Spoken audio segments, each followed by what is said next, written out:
എല്ലാവർക്കും എൻ്റെ ഹൃദയം നിറഞ്ഞ ഓണാശംസകൾ. ഇന്നലെ ഉത്രാടമായിരുന്നു, ഇന്ന് തിരുവോണം, നാളെ അവിട്ടം. ഈ ദിവസങ്ങളിലെല്ലാം മലയാളികൾ കെങ്കേമമായി ഓണം ആഘോഷിക്കുന്നു. ഒപ്പം അതിൽ പ്രധാനപ്പെട്ട ഒരു വിഭവമാണ് ഓണസദ്യ എന്ന് പറയുന്നത്. ഓണസദ്യയുടെ സമ്പൂർണ്ണ അക്ഷരമാലയെക്കുറിച്ചാണ് ഞാൻ പറയുന്നത്.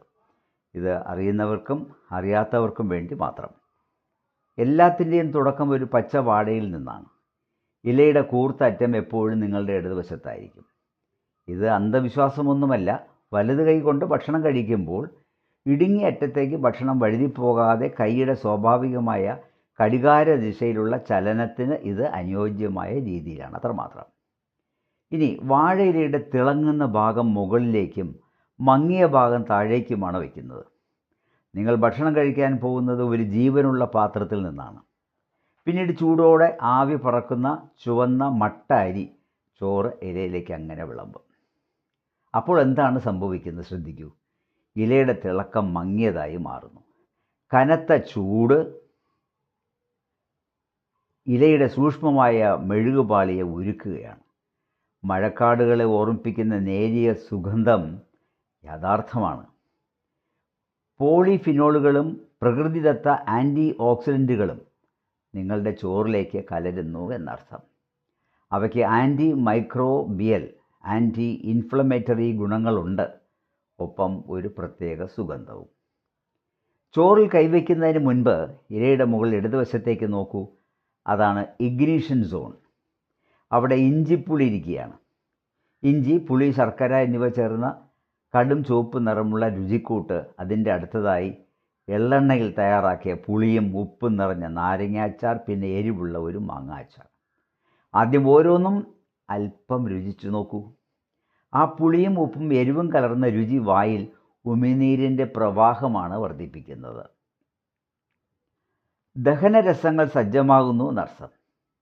ആയുർവേദത്തിൽ ഇതിനെ ദീപനം, ദഹനാഗ്നിയെ ഉണർത്തൽ എന്നൊക്കെ വിളിക്കും. നിങ്ങളുടെ വയർ ഭക്ഷണത്തിനായി തയ്യാറായി കഴിഞ്ഞു എന്നർത്ഥം.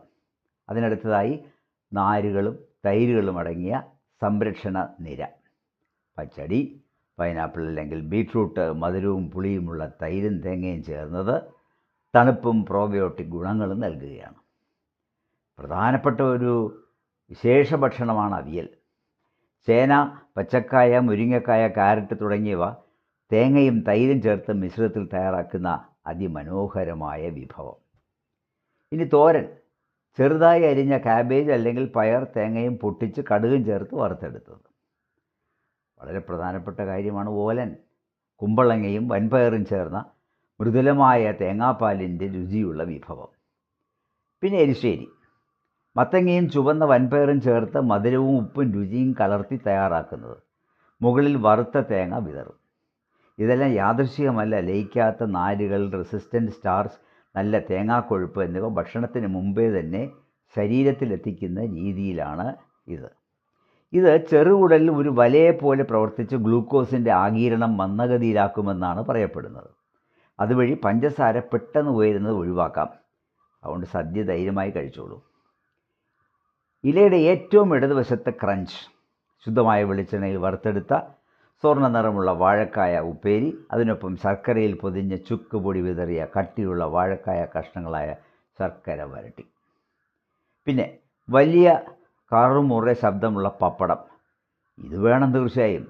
ഭക്ഷണത്തിൽ വ്യത്യസ്തമായ ഘടനയും കറുമുറ ശബ്ദവും അല്ലെങ്കിൽ തലച്ചോറിന് വിരസത തോന്നുകയും അമിതമായി ഭക്ഷണം കഴിക്കുകയും ചെയ്യാം. ആ ശബ്ദം തന്നെ രുചിമുകുളങ്ങളെ വീണ്ടും ഉണർത്തുകയാണ്. ഇനി ഭക്ഷണം കഴിക്കുന്ന ക്രമം ആരംഭിക്കാം. ഇത് നമ്മുടെ ദഹന വ്യവസ്ഥയ്ക്ക് അനുയോജ്യമായ രീതിയിലാണെന്നാണ് പറയപ്പെടുന്നത്. ഒന്നാം ഘട്ടം എന്താണ്?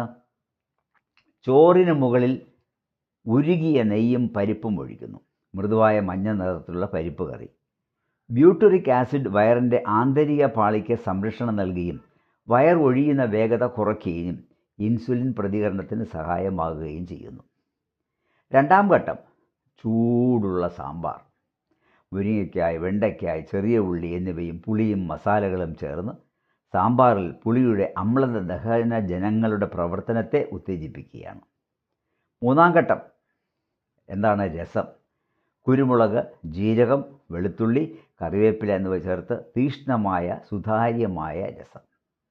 ഇത് വെറും കറിയല്ല, ദഹനത്തെ സഹായിക്കുന്ന ഒരു കാർബണേറ്റീവ് വിഭവമാണ്. കുരുമുളകിലെ പെപ്പറിൽ ദഹനപ്രക്രിയയെ സഹായിക്കുകയും വയറിലെ വാതം കുറയ്ക്കുകയും ചെയ്യുന്നു. പിന്നെ മധുരത്തിൻ്റെ മഹത്തായ സമാപനം, അതായത് പായസം. ചിലപ്പോൾ പായസം കഴിഞ്ഞിട്ടായിരിക്കും രസം ഒഴിക്കുക. പല സ്ഥലങ്ങളിലും വ്യത്യസ്തമായിട്ടുണ്ട്.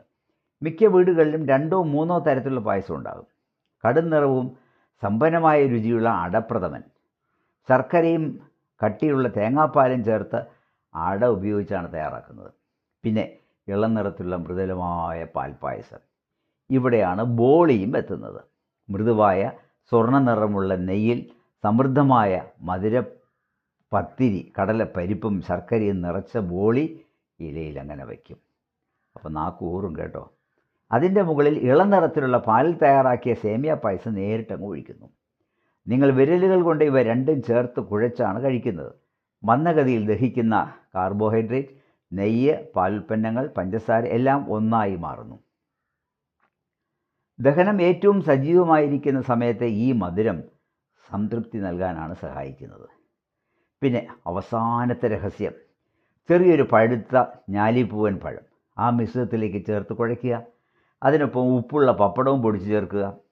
ഉപ്പ് മധുരത്തിൻ്റെ രുചി വർദ്ധിപ്പിക്കുകയാണ്.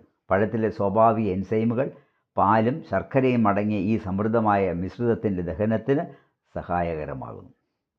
അവസാനം സംഭാരം. തണുത്ത മോര്, ചതച്ച ഇഞ്ചി, പച്ചമുളക്, കറിവേപ്പില എന്നിവ ചേർത്ത് പ്രോബയോട്ടിക് ഗുണമുള്ളതും ശരീരത്തിൽ ജലാംശം നിലനിർത്താൻ സഹായിക്കുന്നതുമാണ് ഈ സംഭാരം. പിന്നെ നിങ്ങളുടെ കൈ, അതാണ് അവസാനത്തെ ഉപകരണം. നിങ്ങളുടെ വിരലുകൾ ചൂടുള്ള ചോറ്, നെയ്ക്കറികൾ എന്നിവ ചേർത്ത് കുഴയ്ക്കുമ്പോൾ നാഡി അഗ്രങ്ങൾ താപനിലയും ഭക്ഷണത്തിൻ്റെ ഘടനയും തിരിച്ചറിഞ്ഞ് തലച്ചോറിലേക്ക് സന്ദേശങ്ങൾ അയക്കുകയാണ്. ഇതിനെ സെഫാലിക് ഘട്ടം എന്ന് വിളിക്കുന്നു. ഭക്ഷണം വായിലെത്തുന്നതിന് മുമ്പ് തന്നെ നിങ്ങളുടെ വയർ ആവശ്യമായ ദഹനരസങ്ങൾ പുറപ്പെടുവിക്കാൻ തയ്യാറാകുകയാണ്. ഒരു സ്പൂണിന് ഒരിക്കലും നൽകാൻ കഴിയാത്ത അനുഭവമാണിത്.